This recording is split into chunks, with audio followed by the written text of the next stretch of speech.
अस्सलाम वालेकुम, नमस्कार, सत श्री अकाल एंड गुड इवनिंग। मैं हूँ आरज़ू काज़मी और आप देख रहे हैं पॉइंट ऑफ व्यू। हमारे साथ हैं जी आपके जाने-पहचाने डॉक्टर अमजद अय्यूब मिर्ज़ा साहब। Thank you so much sir कि आपने जॉइन किया, बहुत शुक्रिया। Thank you, Arzu. Thank you for having me. Sir elections चल रहे हैं, कश्मीर में क्या देख रहे हैं आप? और दूसरी तरफ कांग्रेस ने जो कहा है कि अगर वो आ गई है, जो पाकिस्तान की टीवी पे जो बताया जा रहा था वो कह रही हूँ कि अगर कांग्रेस की गवर्नमेंट आ गई तो 370 वापस ले आएंगे। क्या चल क्या रहा है? नहीं, वो कांग्रेस वाले झूठ बक रहे हैं। उन्होंने कल अपना मैनिफेस्टो जारी किया है। क्या है उसमें? उसमें जी क्या है उनके मैनिफेस्टो में? देखा इलेक्शन आपने? मैनिफेस्टो उन्होंने जारी किया है। उसमें उन्होंने 370 का कहीं जिक्र नहीं है, हम्म। क्योंकि 370 जम्मू कश्मीर असेंबली बहाल नहीं कर सकती। वो लोकसभा या पार्लियामेंट से बहाल होगा। तो वो अगर कहते हैं वो आके पावर में बदलेंगे तो फिर they should wait for the Lok Sabha elections, next Lok Sabha elections. उन्होंने एक बहुत बड़ी जो बोंगी मारी है वो ये है कि उन्होंने कहा हम 30 दिन में 1 लाख सरकारी नौकरियां जो है असामियां भर देंगे। तो मैंने हिसाब लगाया 3,333 असामियां बनता है डेली के हिसाब से, अगर 7 दिन काम किया जाए।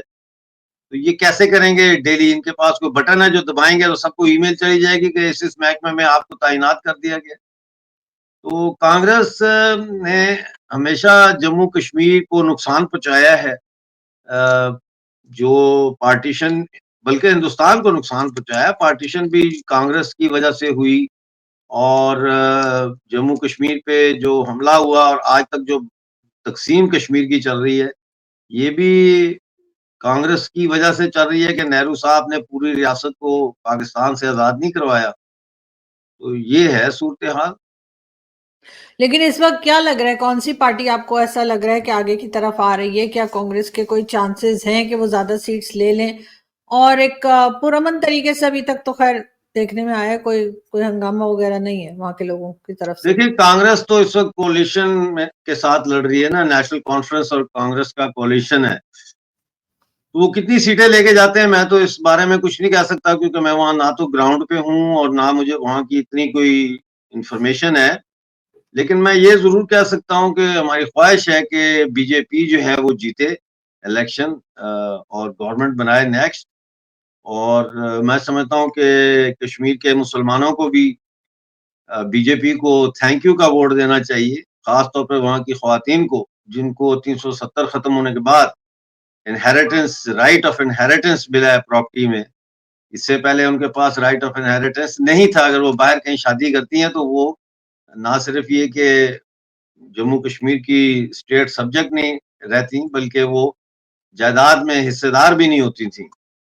और इसके अलावा भी आप देखें, जनरल जो डेवलपमेंट हुई है जम्मू कश्मीर में, स्मार्ट सिटी का बनना, लाखों करोड़ों की इन्वेस्टमेंट, और जिस तरह से डेवलपमेंट हो रही है, और फिर जिस तरह से 2019 के बाद पंचायत के इलेक्शन हुए, फिर डीडीसी के इलेक्शन हुए, अब जम्मू कश्मीर असेंबली के इलेक्शन हो रहे हैं। तो इनको थैंक यू का वोट जो है मुसलमानों को देना चाहिए, बीजेपी को वहां कश्मीर में। जी। लेकिन सर कई उनके के पॉलिटिशियंस और कुछ लोग जो हैं वो तो अभी भी बीजेपी से नाराज दिखाई देते हैं। उनका तो अभी भी झुकाव जो है वो दूसरी तरफ ही है और नेगेटिव कमेंट्स भी आ रहे हैं। तो आपको लगता है कि वो लोग जो हैं वो अपने आप को मजबूत कर पाएंगे, या आपको लग रहा है नहीं, क्योंकि डेवलपमेंट बहुत कर दी है, कई चीजें जो है वो मोदी सरकार वहां पर लेकर आ गए, तो इसलिए वो बहुत आसानी से इस इलेक्शन को जीत जाएंगे? नहीं, आसानी से तो नहीं होगा काम। ये तो एक 40 साल की जो ब्रेन वॉशिंग की गई है वहां पे, हुर्रियत के जरिए, जमात इस्लामी के जरिए, इंजीनियर रशीद जैसे लोगों के जरिए, और जिस तरह का नेगेटिव पॉलिटिक्स वहां पे नेशनल कॉन्फ्रेंस और पीडीपी वगैरह, महबूबा मुफ्ती वगैरह ने किया है, और मजहब की बुनियाद पे कम्युनल वोट वहां पे चलता है। तो अब ये सिलेक्शन में पता चलेगा कि उसके असरात किस हद तक खत्म हुए हैं या कम हुए हैं। और मैं नहीं समझता कि इस वक्त ये कहना दुरुस्त होगा कि कोई बहुत बड़ा डेंट पड़ेगा इन पार्टियों में। लेकिन इंजीनियर रशीद और जमात इस्लामी का गठजोड़ जो है वो एक आई ओपनर होना चाहिए। ये लोग अभी भी पुरानी और माजी की जो नैरेटिव्स हैं उनको लेके चल रहे हैं, 1990 की नैरेटिव्स को लेके चल रहे हैं, इनको मैं कहता हूँ कि ये हाइब्रिड सेपरेटिस्ट्स हैं वहां के। जी। लेकिन सर कई जगह पे हमने देखा कि राहुल गांधी जैसे अभी अमेरिका गए थे तो वहां जाके उन्होंने सिख कम्युनिटी के बारे में भी बात की और कई दूसरी चीजें जो है भारत की उसको एक नेगेटिव शेड में उन्होंने उस पर बात की, जिसके ऊपर कई पाकिस्तानी जो एनालिस्ट आते हैं उन्होंने भी एतराज किया। तो आपको लग रहा है कि मोदी सरकार को कहीं ना कहीं डैमेजेस या डेंट पड़ेंगे राहुल गांधी के स्टेटमेंट्स की वजह से? नहीं, मैं नहीं समझता कि पढ़ेंगे, क्योंकि इंडिया में जो लोग हैं और वहाँ का जो मीडिया है, वो इस मामले में काफ़ी सेंसिटिव भी हैं और मैच्योर भी हैं, तो इतना आसान नहीं है। हेलो? हाँ, मेरे बेटे का जी फ़ोन। जी। जी जी तो जी। वो मैं नहीं समझता कि इन चीज़ों से कोई फ़र्क पड़ता है। वैसे भी राहुल गांधी जो है वो एक बड़बोला है, और जिस तरह से उन्होंने लोकसभा में भी सीटें ली हैं, वो किसी से ढकी-छुपी बात नहीं है। क्रिमिनल कार्ड फुल खेला है उन्होंने, मुसलमानों को डराया है और बीजेपी के खिलाफ जो प्रोपेगेंडा किया है, और फिर इसमें बहुत सारा पैसा भी इन्वॉल्व है। आपको पता है साउथ एशिया में जो इलेक्शंस होते हैं पार्लियामेंट के, उसमें बहुत सारे इनविजिबल जो वेस्टेड इंटरेस्ट वाले ग्रुप्स होते हैं, उनके इनविजिबल हैंड्स भी काम कर रहे होते हैं ना। जी। लेकिन वो तो हर जगह ही होते हैं सर, वो इस बात हाँ, के लिए ये जी, कहना जी, कि वो किसी जी। को हरा सकते हैं या जिता सकते हैं, आपको लगता है ऐसा भी होता है? क्योंकि ये तो पाकिस्तान में हर भी जगह होते हैं, होता है भारत ये। में भी। ये हर जगह होता है। बिल्कुल। लेकिन जी। सर उसमें क्या वो रिजल्ट भी चेंज किए जा सकते हैं क्या? उससे किसी को इस नहीं, तरफ ले मेरा जाया नहीं जा ख्याल कि सकता है? जम्मू कश्मीर के इलेक्शन के रिजल्ट्स जो आएँगे वो चेंज किए जा सकते हैं या किए जाएँगे। वो बहुत कम इंडिया में ऐसा देखने में आया। अमेरिका में तो रिजल्ट चेंज किए गए।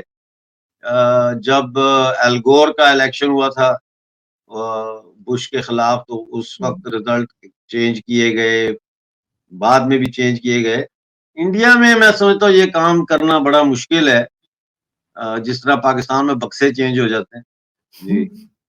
बिल्कुल ऐसा ही है। लेकिन सर आपने पाकिस्तान की बात की तो जरा बांग्लादेश की तरफ भी अगर जाएं तो बांग्लादेश के एक टीचर ने इस वक्त कोई स्टेटमेंट दिया है जिसमें उनका ये कहना है कि बांग्लादेश को पाकिस्तान के साथ मिलकर न्यूक्लियर वेपन्स जो है वो तैयार करने चाहिए, अपने आप को भी मजीद स्ट्रॉन्ग करना चाहिए ताकि वो भारत को झेल सकें या भारत से मुकाबला कर सकें। आपको लगता है कि ऐसा हो सकता है, पॉसिबल है?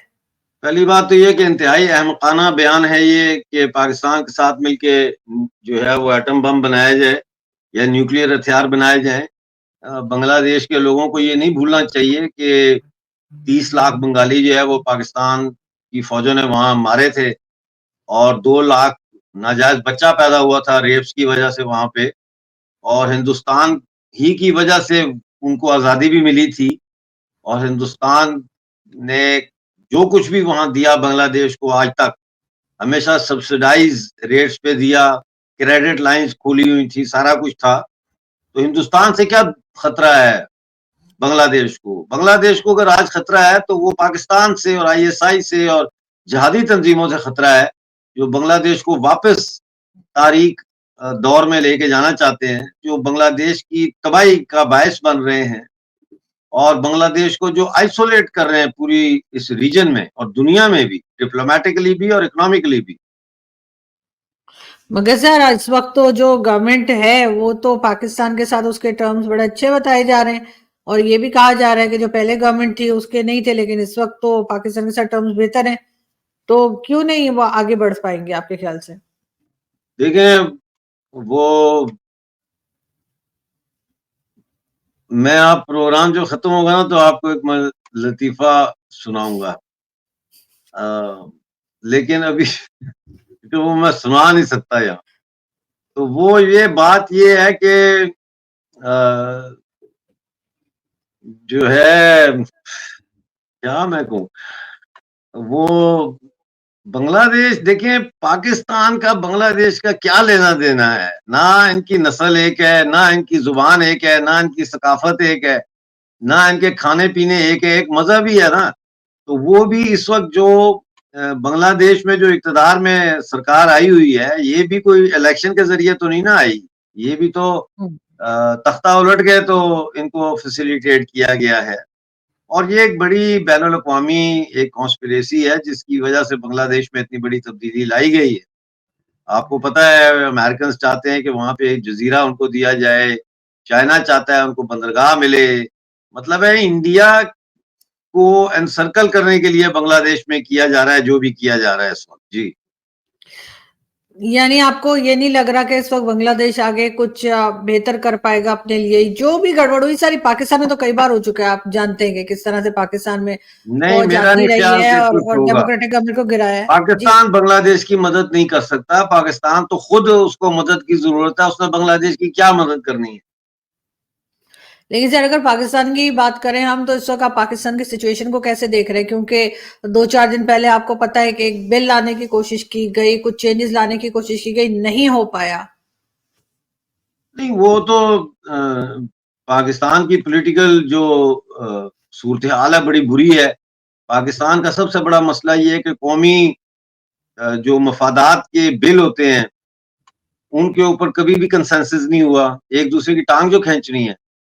लेकिन एक खबर आई है और वो खबर अगर सही है तो फिर हो सकता है कि पाकिस्तान में आने वाले वक़्त में कोई बड़ी तब्दीली मैं देखूँ और वो ये है कि जो पाकिस्तान के जो समुंदर है, जो वाटर है उसका पानी, समुंदर का, उसके नीचे ये कहा जा रहा है कि दुनिया का चौथा सबसे बड़ा तेल का ज़ख़ीरा मौजूद है।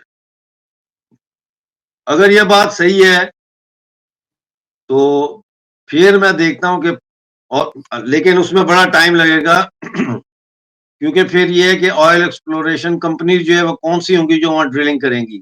चाइनीज़ होंगी, अमेरिकन होंगी या ब्रिटिश होंगी।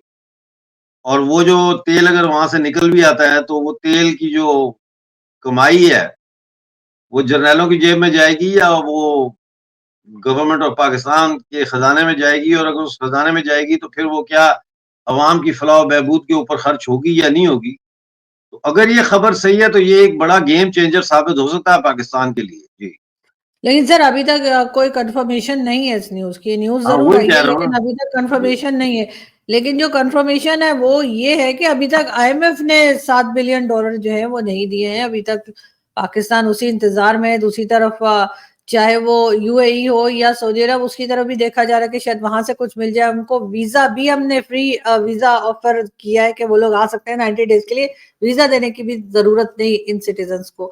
अब ये देखें कि आते भी हैं या नहीं। लेकिन सर आईएमएफ से पैसा अगर नहीं मिला और भी डिले हो गया, सर्वाइव कर पाएँगे यहाँ पे लोग?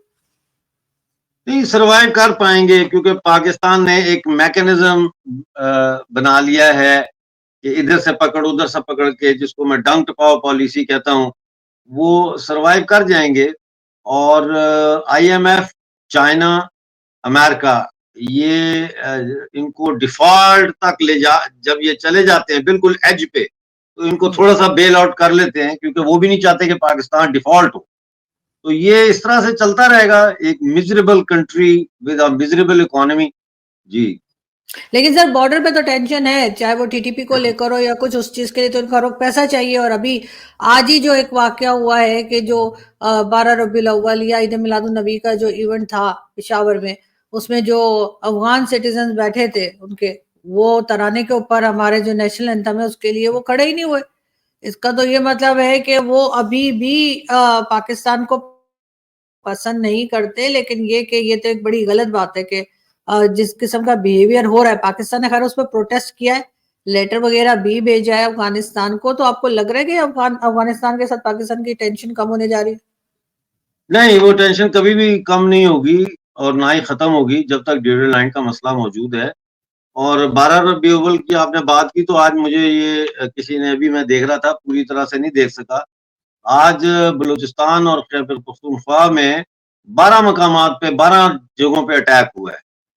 पाकिस्तान आर्मी पे। तो हालात बड़े ख़राब हैं। आप सही कह रही हैं, इनको असले के लिए पैसा चाहिए, एम्यूनिशन के लिए पैसा चाहिए। लेकिन ये किसी से बात करने के लिए तैयार ही नहीं है पाकिस्तान की गवर्नमेंट जो है, ये अपने जो इम्पेंडिंग इश्यूज़ है, पहली बात तो ये कि ये इस बात को तस्लीम करने के लिए तैयार नहीं है कि 1947 में जिस तरीके से पाकिस्तान का नक्शा खींचा गया, उसने बहुत सारे इलाकाई और सरहदी मसले पैदा किए। तो वो सरहदी मसले यानी बॉर्डर इश्यूज और जो दूसरे मसाइल हैं, इनको हल करने के लिए कोई कमीशन तो बने ना। कोई कमीशन ही नहीं है जो फैक्ट फाइंडिंग करे, बातचीत करे आपस में। देखे सरहदें सिकुड़ती फैलती रहती हैं। ये कोई ऐसा नहीं है कि कोई सरहद जो है वो फाइनल हो जाती है। अगर आपको कुछ देना पड़ता है कुछ लेने के लिए, तो वो फिर आपको दे देना चाहिए। आप बात ही नहीं, आप समझते हर चीज का हल जो है वो दहशतगर्दी और गोली से होगा, तो ऐसा तो नहीं हो सकता। मगर सर ये तो अफगानिस्तान के साथ तो बहुत टाइम से यही सिलसिला चलता चला आ रहा है ना। वो सुनने को तैयार है, यहाँ से अगर बात की भी जाती है तब भी वहां से अटैक्स जारी रहते हैं, और उसमें बहुत बार मासूम लोग जो है वो भी मारे जा रहे हैं। जम्मू में तो सिर्फ हमेशा पैसे की बात मासूम लोग ही नहीं है। मारे जाते हैं ना। अब गाजा में जंग हो रही है तो उसमें कोई हमास का कोई लीडर थोड़ी मारा जा रहा है। वो तो कतर में बैठे हुए हैं, कोई जॉर्डन में बैठा है। नेतन्याहू जो है वो तल अवीव में बैठा है फुल प्रोटेक्शन में। ये भी नहीं पता वो तल अवीव में बैठा है कि कहाँ बैठा है। यूक्रेन की जंग हो रही है इतनी शदीद, उसमें अवाम ही मर रही है ना। प्यूटन को तो नहीं मारा किसी ने, या जेलेंस्की तो नहीं मरा उसमें। मरती तो अवाम है। इंडिया पाकिस्तान की जब पार्टीशन हुई थी, उसमें जिन्ना या लियाकत अली खान तो नहीं मारे गए थे, या नेहरू या गांधी तो नहीं मारे गए थे, अवाम मारी गई थी। तो अवाम ही मरती है बेचारी। लेकिन ये है कि आप क्या बातचीत करते हैं वहां जाके अफगानिस्तान में, उसका तो मुझे पता नहीं है। आप अगर यही लेकिन कहते हैं, यही कहने के लिए अगर आप जाते हैं अफगानिस्तान के जी टीटीपी को आप सपोर्ट ना करें, टीटीपी को सपोर्ट ना करें, तो this is not enough. This is not enough. You should discuss the border issue with Afghanistan immediately. आपने उनके बॉर्डर के अंदर जाके चौकियां बना ली, तो इसलिए वो लड़ रहे हैं ना, कि आपने जो ड्यूरेड लाइन है उसकी बाढ़ को अंदर तक ले गए उनके, यू नो। सर आपने अभी कहा कि लीडर्स तो नहीं मारे जाते, पब्लिक मारी जाती है, तो पब्लिक को समझ क्यों नहीं आती कि वैसे लीडर्स के साथ क्यों खड़ी हो जाती है? चाहे वो 1947 के लीडर हो या अभी के लीडर हो, चाहे वो इमरान खान के हो या नवाज शरीफ के हो, सब सब वही भुगत रहे हैं ना। जेल जा रहे हैं, मार खा रहे क्योंकि हैं, लीडर को तो कुछ नहीं हो रहा। क्योंकि जो किसी भी समाज के की गालिब सोच होती है वो हुक्मरान तबकों की सोच होती है। The ideas, the cultural ideas or beliefs of a society are borrowed from those who are in power। और उसके लिए ग्राउंड लेवल के ऊपर जो एक कल्चरल रेवोल्यूशन चाहिए पाकिस्तान में, हिंदुस्तान में, अफगानिस्तान में, वो कल्चरल रेवोल्यूशन नापैद है, वो नहीं है। जो इस पूरे जो ये कल्टिज्म चल रहा है साउथ एशिया में, इस कल्टिज्म से अवाम को निजात दिलाए। और अवाम सहारे ढूंढती है, लिहाजा उनको इमरान खान में सहारा लगता है वो उसको पीछे पकड़ लेते हैं। उनको किसी और में सहारा लगता है वो उसको पकड़ लेते हैं। आजकल हिंदुस्तान की अवाम को मोदी साहब में सहारा मिल रहा तो उन्होंने उनको पकड़ा हुआ है। तो ये कल्ट बेस जो है तरीकाकार, ये नहीं कामयाब होता। एक वक्त तक तो ये चलता है, वो एक वेव आती है, लेकिन लॉन्ग टर्म में फिर लोग जो सोल्यूशन की तरफ कलेक्टिवली जाने के बजाय वो इंडिविजुअल्स की तलाश करते हैं कि ये हमारा मसला हल कर देगा, वो हल कर देगा। और यही आप देखें बोर्जुआ इलेक्शंस में होता है कि जी महबूबा मुफ्ती आएगी तो वो ये कर देगी, फारूक अब्दुल्ला आएगा तो ये कर देगा, फलां आएगा तो ये कर देगा। क्यों? क्योंकि नीचे ग्राउंड लेवल के ऊपर जो एक कल्चरल रेवोल्यूशन चाहिए, जो आप आजाद कर देता है इस किस्म की लीडरशिप से, और अवाम खुद इनिशिएटिव लेती है, वो कल्चरल रेवोल्यूशन कह लें या वो नहीं है। और पाकिस्तान में स्टडी सर्कल्स का कोई रिवाज नहीं है जी। बिल्कुल ऐसा ही है, लेकिन सर अनफॉर्चुनेटली ना तो पब्लिक की कुछ समझ में आ रहा है और ना ही लीडर कोई ढंग के पब्लिक मिल रहे सब हैं जिसको। जानती है, पब्लिक को सब पता है, सिर्फ पब्लिक को ये नहीं पता कि उनको करना क्या है। वो सब देख रहे हैं, उनको सब पता है, लेकिन वो कहते हैं इनमें से जो कम हरामी है उसको बना लो प्राइम मिनिस्टर। ये माफ कीजिएगा, थोड़ा सा गैर पार्लिमानी लफ्ज इस्तेमाल हो। चले देखते हैं सर आगे क्या होता है। वरना मैं आपसे यही पूछने वाली थी कि आपको अगर कोई दो लीडर चुनने के लिए कहा जाए कि जो पाकिस्तान में बेहतर है, तो आप किसका नाम लेंगे? कोई भी लीडर नहीं है पाकिस्तान में, अवाम लीडर है। कोई नहीं है, ठीक। बहुत शुक्रिया कि आपने आज जॉइन किया। Thank you so much. Thank you. Thank you.